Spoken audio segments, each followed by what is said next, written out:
previous video on the IJP process. In the last 20 years, how many IJP interviews have you taken as an interviewer, and how many did you apply for? And also, did you clear all the IJPs that you applied for? Okay, so the number of IJPs where I was an interviewer, I think may have been close to about 200, 300, 400 or so. I don't really have the exact numbers, but around that. In terms of the number of IJPs that I have applied, that haven't been too many. I think somewhere like around 5 to 7 IJPs that I might have applied till date. No, I was not a select for all of them. I did get rejected in some IJPs. So that's the simple answer to that, yeah. So the IJPs where you got rejected, can you share us the reason behind the rejection? Sure. So I think that was the initial part of my career, right, where I strongly believed in the formula that I have completed my 18 months with the organization, and the IJP. So every IJP will have an eligibility criteria, right? So the way I used to look at right in the beginning of my career was, I have achieved the eligibility criteria, let me apply for it, and I'm good, so I will crack it, right?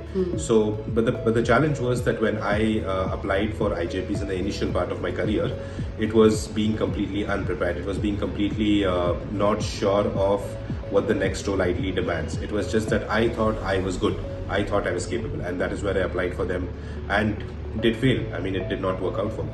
So before we go to the interview questions for the IJP, I wanted to ask, why and when does an organization actually open an IJP?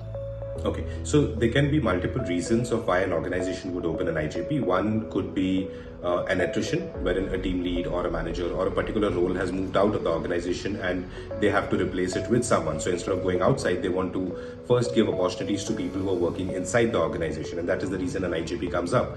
The second reason also could be growth in terms of business. So there might be a new business that the organization might get, a new project that the organization might get, and they would want to hire people for that particular project. So that is another reason as well for which an IJP can come up. Now let's come towards the interview questions for the IJP. The first question that the interviewer might ask is, why have you applied for this IJP and what is your understanding of the role?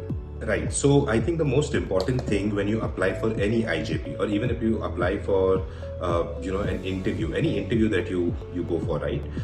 It's important that you understand what the job description is and what the role demands, right? So for an IJP, it is pretty much the same. I have applied for an IJP, I would get a job description, I would review it completely, and then decide how to answer this question.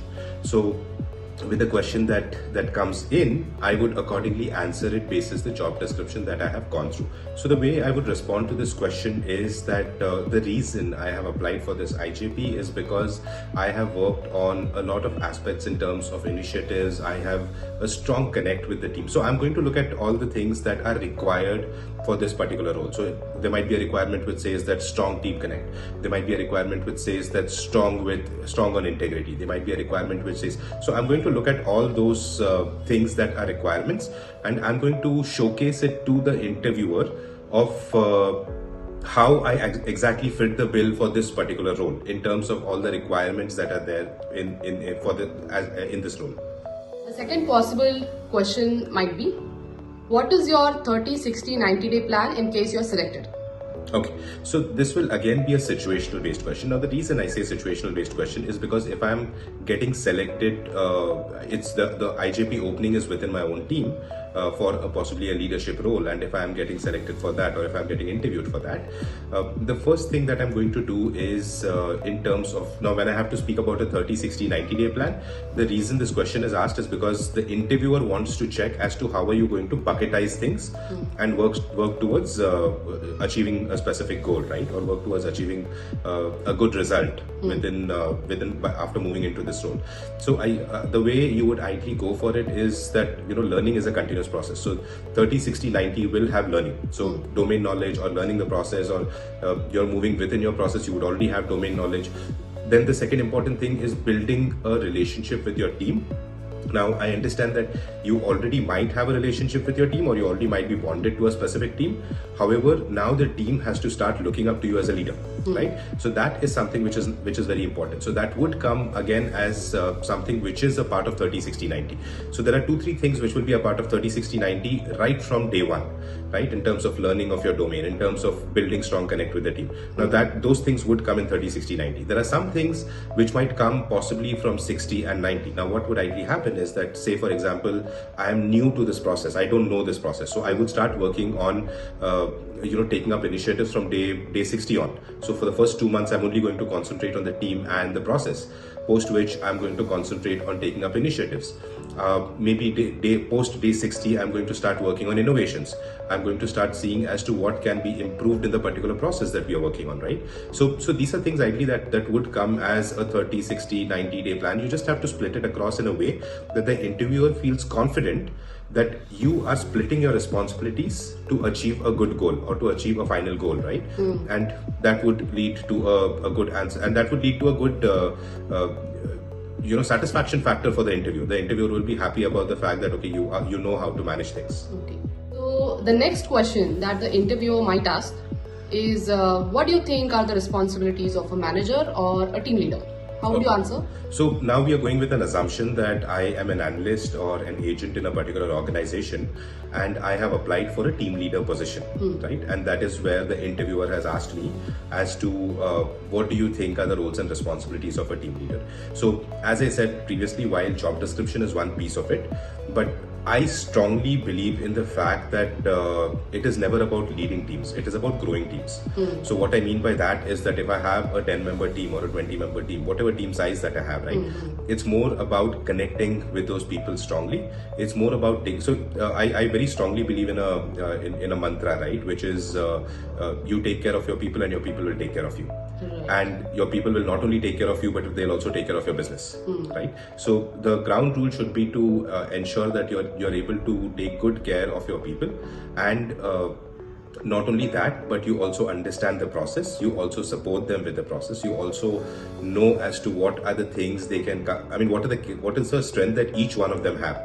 I think that is something which is very important, because if a guy comes up to you, one of your team member comes up to you and say for example she says that I have an idea or I have a suggestion or an innovation, can we think about it, or can we talk about it? I know I have seen many managers who say, we'll get back to it later, come to me later, we'll discuss it later. I think those are the things that are very important, and we need to understand that as leaders we need to first give them the time, understand what their thought process is. And I have seen fantastic ideas coming out from the team. So the way I would say is that a leader or a manager should be a person who's able to give good amount of time to the team and is able to nurture the team towards success, right? So instead of we saying that we are leading teams, I think it's necessary we start saying that we need to work on growing teams as compared to leading teams. The next IJP question that I have is, how do you motivate people? How do you answer that? Sure. So ideally what would happen, the reason this question would be asked is if you're going into a leadership position and you have a team that is reporting into you, right? So the most important thing for any leader is to ensure that they know their team like the back of their hand. What I mean by that is that every single member of your team, you need to understand what is their likes, what is their dislikes, how many people in their family. You need to know everything about them, right? And you need to learn to appreciate them when they are doing a good job, and be an honest leader to give them a feedback in case if they need any particular improvement. So I think when they see an inclusive environment, when they see that you're supporting them when they need help and you're appreciating them when they have done a great job, the team automatically gets motivated. I strongly believe in the fact that it's not always money. It's also about patting somebody on the back and saying that you're doing fantastic, you're doing a great job. And even that makes a very big difference, and that I think that is a simple way in which I would work towards motivating people. Right. So providing healthy environment is necessary. Absolutely. And it's necessary to be a leader, not a manager in these scenarios, right? In every scenario for that matter, that you provide a very healthy environment and the team enjoys doing the job that they are doing. They should enjoy working. Absolutely. Absolutely. Other than these questions, do you have more questions that you would ask as an interviewer during IJP interviews? Yes, so there can be many questions, right? There can be many questions that you can ask as an interviewer, like just as an example, what are the initiatives that you have taken in the last 2 years? Now, there cannot be a standard response for this. I cannot say that, okay guys, let me tell you what should ideally be the standard response for it, because there is no standard response. What matters is what you have really done in the last 2 years, right? And I think most important thing is an IJP is an eye-opener, and you should not fake the interviewer, because he already knows it. You cannot go and say that you did these projects. You cannot go ahead and say, many people I know during IJPs would give responses like, what initiatives have you taken? They would give a response which is like, I have supported my team members on many occasions, and so they're just trying to create something in which they're trying to show that, I have been a very helpful kind of a person. Right. Now that is unexpected. Exactly, I was going to say that. Exactly, so that is unexpected, right? That is not an achievement, or that's not an initiative.